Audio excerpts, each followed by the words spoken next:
Hello! Just a heads up, this video is a discussion of a series of sci-fi action films, and as such features discussions and depictions of violence, death, and torture.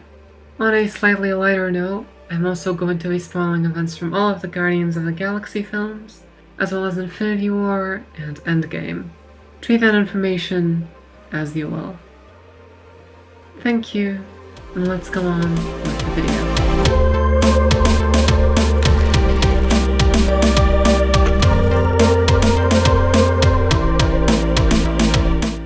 Hi, my name's Annie and my friend gave me a Nebula colored rock for my birthday. It's pretty cool. If you know me outside of YouTube, you probably know that I am a huge fan of Guardians of the Galaxy. I love the colorful world which is wildly violent, yet cartoonish enough to make me comfortable and make me laugh. Okay. She just told everyone your deepest, darkest secret. Dude, come on. I think you're overreacting a little bit. You must be so embarrassed. With interesting and genuinely emotional plot lines layered through each and every character, the movies hold a special, comforting place in my heart. Their ideas of growth, trauma, and family all resonate with me quite a bit as well. They are very well developed and feel natural to the characters, and as such they get across some very good themes. Themes which are simple, yet quite wholesome and beautiful. Themes of heroes. Themes of people who have endured a lot of pain in their lives, and yet given the opportunity, they chose to do the right thing. And in my opinion, nowhere are these themes stronger than in Nebula.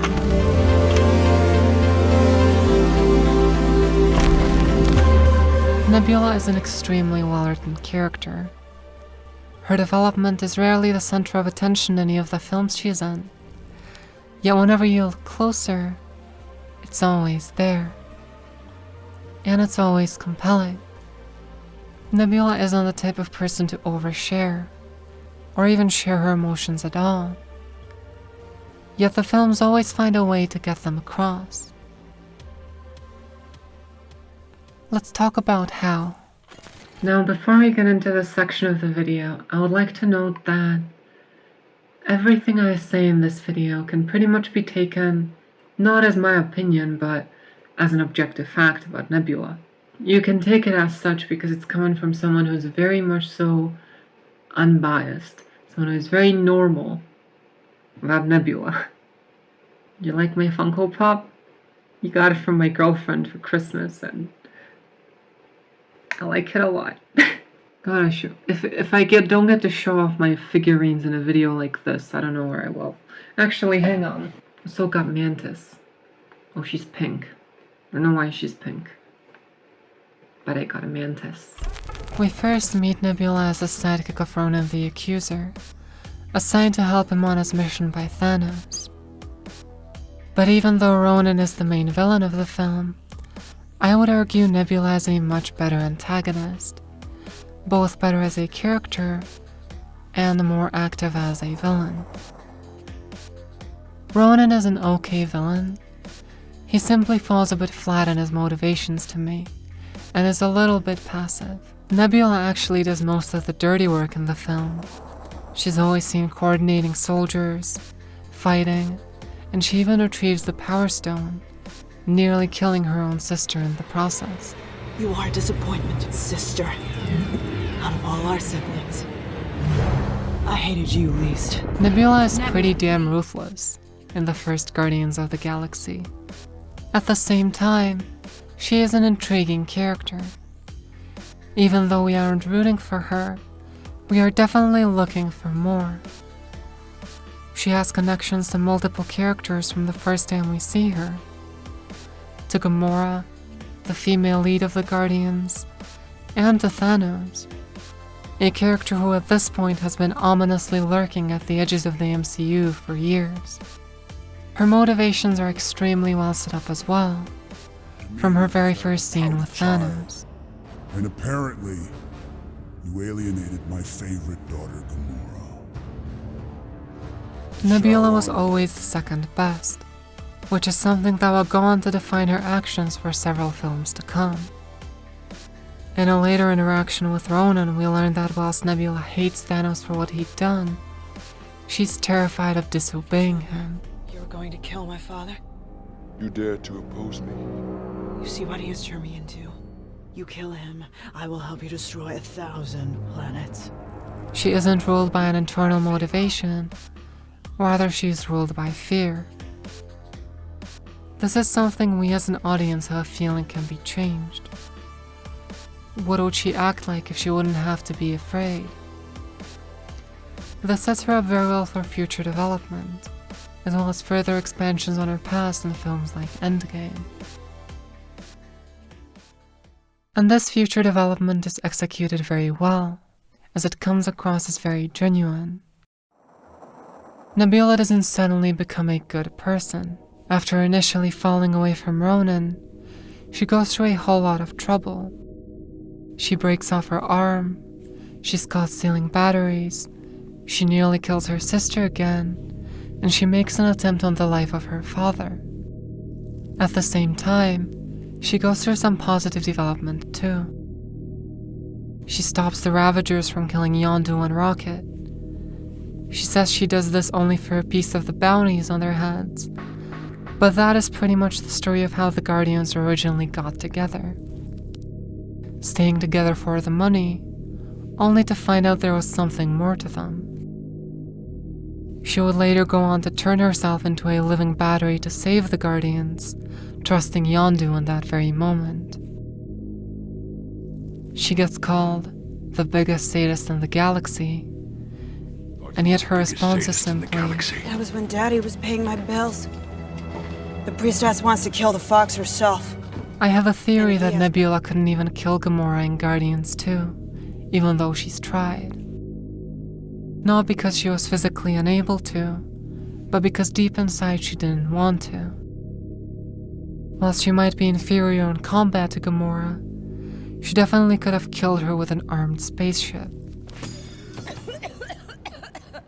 I win. I bested you in combat.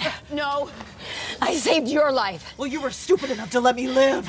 You let me live. The sisters are set up to have a better relationship too. Whilst she did want to send her to a prison, Gamora did save Nebula from a death sentence by taking her away from the Sovereign. In Endgame, when Nebula glitches out, Gamora is the only thing standing between her and Thanos. Her synaptic drive was probably damaged in battle. One of my favorite moments is when Nebula decides to shoot her old self in Endgame.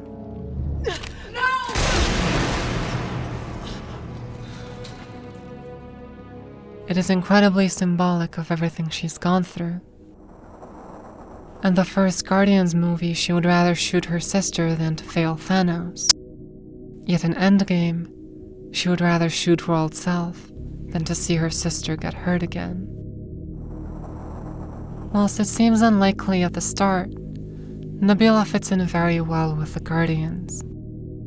As I've already mentioned, her story of getting together with them is quite similar to how the original team got together. Every movie is a family story. In the first film, Drax, Gamora, and Peter all lose their families.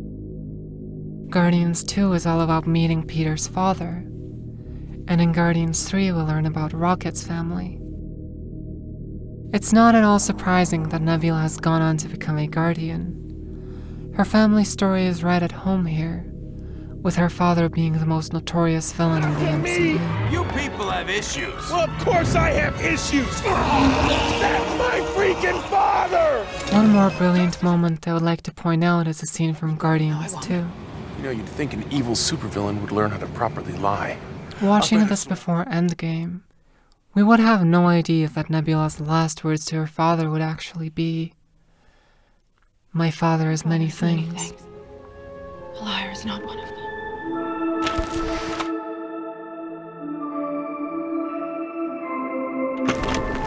One of my favorite scenes with Nebula is the introductory scene of Endgame, in which he plays paper football with Tony Stark. You don't need to do that. Because, you're just holding the position. Oh, yeah. Nebula seems to be struggling with close. this seemingly friendly competition. She screams, she's confused, she appears a bit afraid sometimes. This is most likely because any competition she's ever experienced with Gamora resulted in experiments and torture. Bring her to my ship. Tony Stark might not know all of this, but he is very friendly, understanding, and polite. This leads to Nebula being able to enjoy a simple game with low stakes. Amazingly, it is the first time we see her smile in 4 films. Tied up. Feel the tension? The scene adds so much depth to Nebula. We've seen how her trauma made her act in the most extreme ways, but we see it in something a lot more subtle here. This character we've only known as a ruthless killer, and then as someone on a quest of vengeance, actually has another side to them. A playful and genuinely caring side, as we see with her taking care of Tony. It shows us that somewhere underneath everything, Nebula is a genuine person. Tony Stark is the perfect person for a scene like this as well.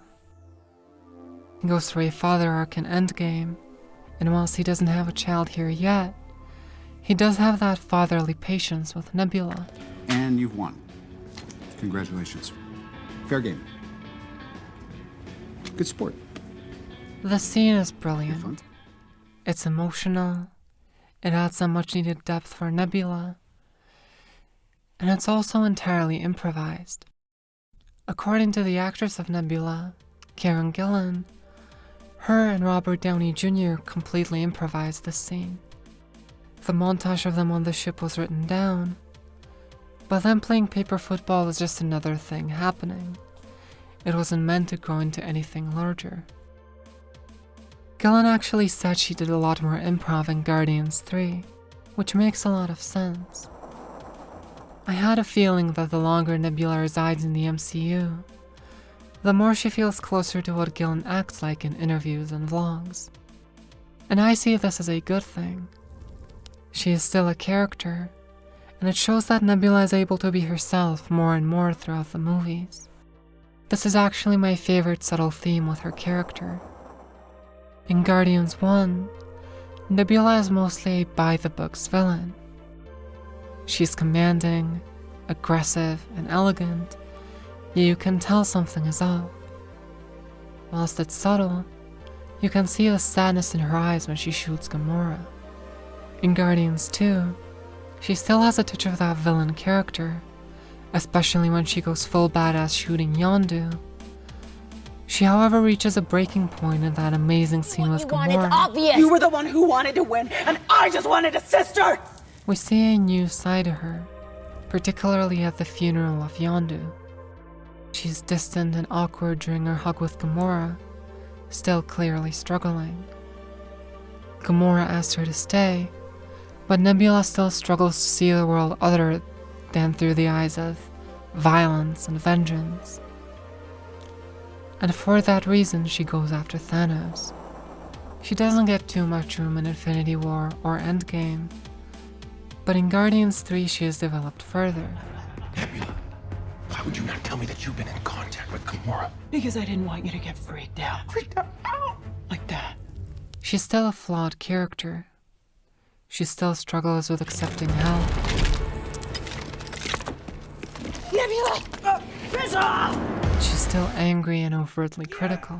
I didn't know. Oh, you didn't know? When are you gonna stop using the excuse of being some big dumb clown for contributing nothing and the rest of us having to carry your slack? But what I love about her character in Guardians 3 is that she is allowed to be more vulnerable and more awkward in a way.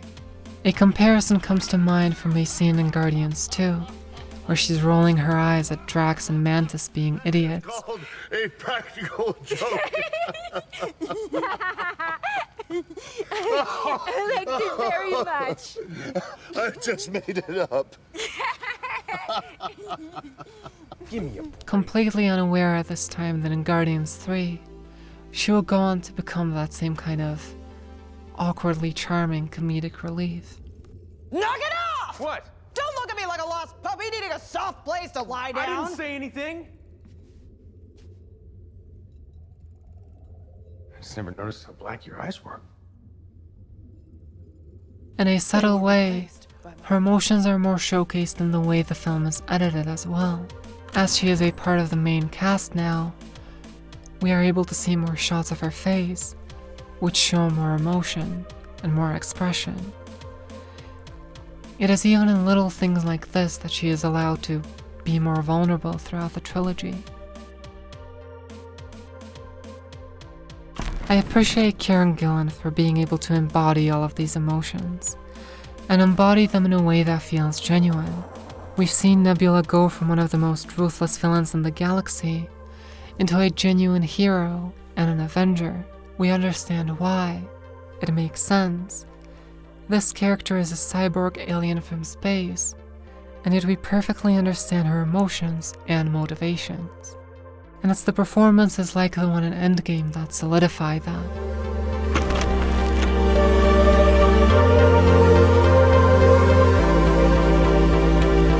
Now here's a fun fact about this video. It was originally supposed to come out at around Christmas. However, then Yo-Yo came up and I got busy with that and I decided to push this one back.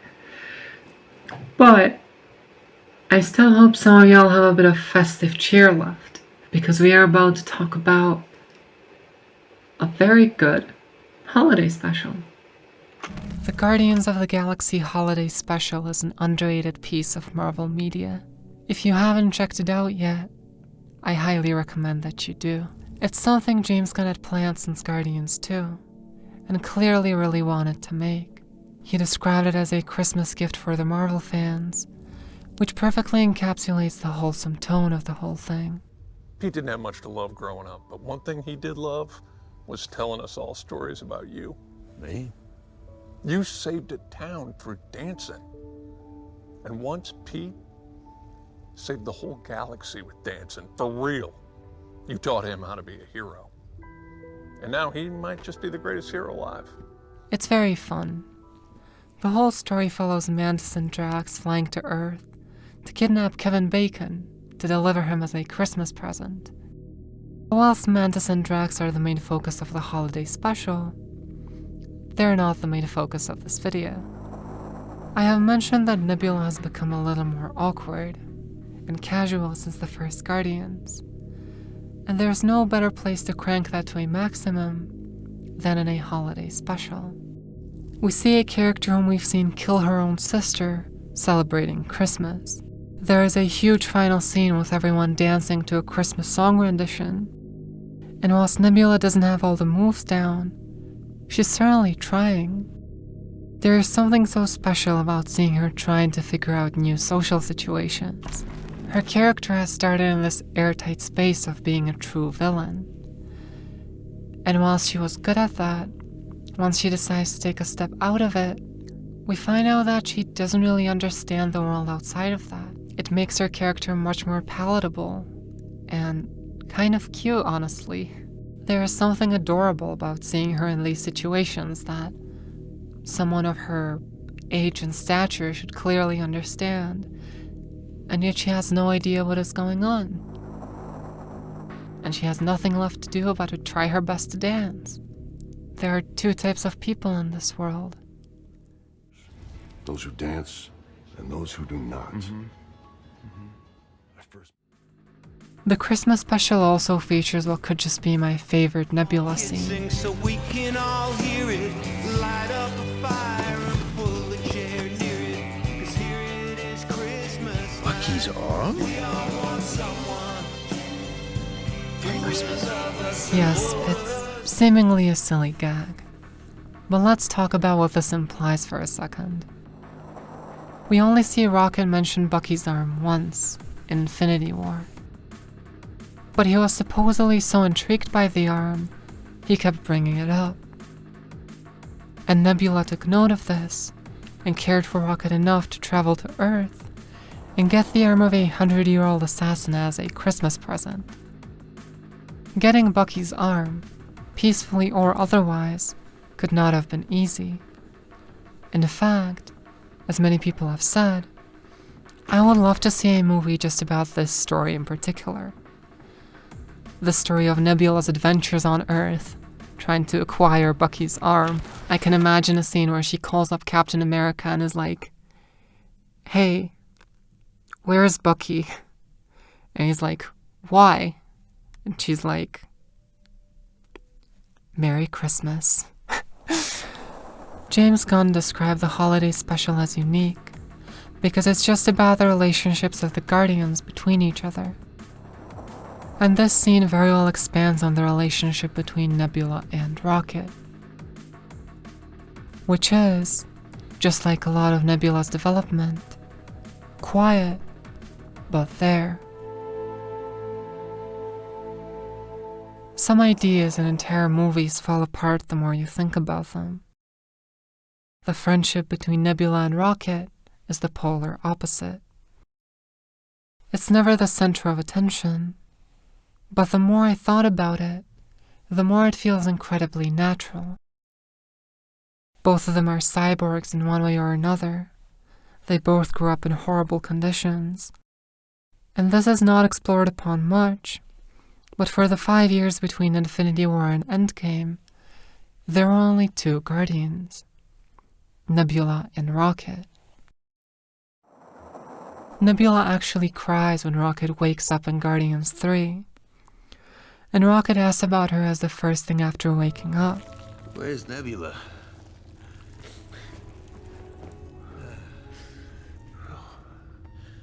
She's... Because the code is on the comm behind you. Rocket is the only one of the Guardians who actually calls her Nebs. Much like a lot of Nebula's character, it's a relationship built on little interactions, and I think that's beautiful. Let's think about this for a second.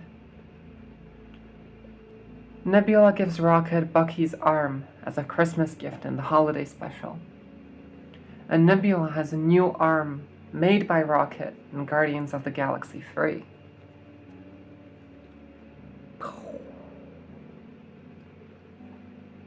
That's right. Pretty cool. Can't tell me that's not true cyborg friendship. If you couldn't tell from the tone of this video up until now, I love Nebula. I love the Blue Woman. Her development from a child forced to kill to stay alive, to someone saving children with faith similar to hers, is genuinely beautiful. The same voice that used to shout at soldiers is now shouting at Kevin Bacon to get back to being a Christmas present. It's heartwarming.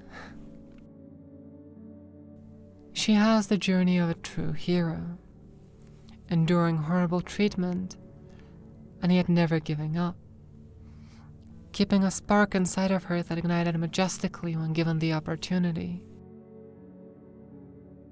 and portrayed beautifully throughout all the 6 films she's in. Now, I'm not saying Nebula is the best Guardian, or the best Avenger. Of course, that's subjective. I think she is the best Guardian, by the way. I love her, but I think you figured that out. So I'm not saying she's the best Guardian, or the best Avenger. But she did grow more than a literal tree throughout the trilogy, and I think that's pretty hard to beat.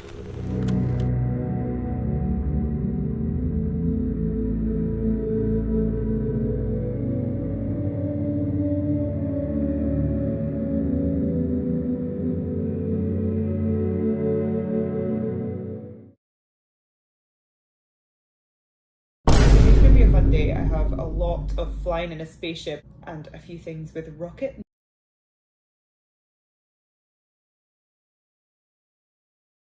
I'm not saying she's the best Guardian, or the best Avenger.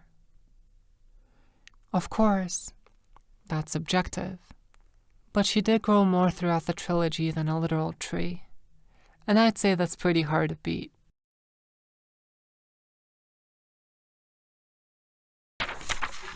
Recording done, baby. Let's go.